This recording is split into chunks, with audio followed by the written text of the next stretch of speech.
Une journée de tourisme pour ce peloton de l'armée américaine. Demain, ils quittent l'Irak. Sur la route du retour, ils improvisent une étape culturelle, la ziggourate d'Our, monument vieux de 45 siècles. L'un des joyaux de l'archéologie mésopotamienne. D'ici, on surplombe une nécropole antique et la maison natale d'Abraham, le patriarche à l'origine des 3 religions du livre. C'est bon de faire partie de l'histoire, ça me donne envie de relire la Bible. Dire que c'est sans doute là que tout a commencé. Les soldats sont aujourd'hui les seuls visiteurs de ce site en danger. Dès le début de la guerre, les lieux ont été occupés par la coalition, d'abord sans grand soin. Ce n'est que plus tard qu'ils se sont rendus compte de leur intérêt archéologique et qu'ils ont commencé à s'en préoccuper.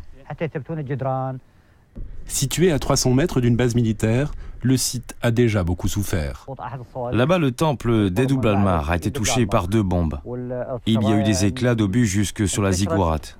Tenez, regardez, voilà les impacts. Ici un éclat, ici un autre, et voyez jusqu'en haut.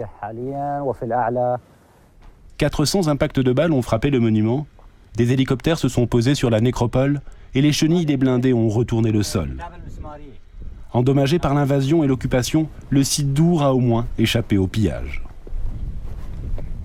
En revanche, beaucoup d'objets d'Our exposés au musée de Bagdad ont disparu. Au total, 15 000 pièces ont été volées à la chute de Saddam Hussein.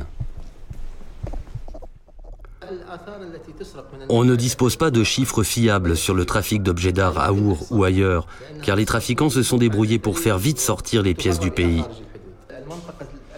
Les endroits où il y a énormément de trafic, c'est dans un large triangle au centre du pays qui commence à Wassit, va vers Qadisiyah et termine à Zikar. Car c'est dans ces 3 provinces que se trouvent la plupart des vestiges sumériens. N'importe qui peut y accéder et commencer à creuser. Retour à Our dans les voitures blindées de l'équipe de reconstruction mandatée par les Américains après l'invasion. Mon objectif, c'est d'éviter que des Irakiens ou des étrangers viennent ici et commencent à creuser des trous. Il faut un plan avant de commencer à fouiller.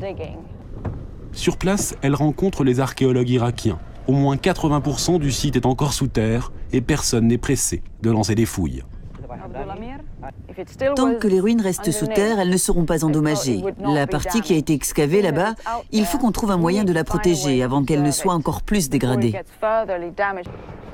Plus que d'hélicoptères, Our a besoin de mobilisation internationale pour être protégé. Une mobilisation laborieuse alors que le site n'est même pas encore classé au patrimoine mondial de l'UNESCO.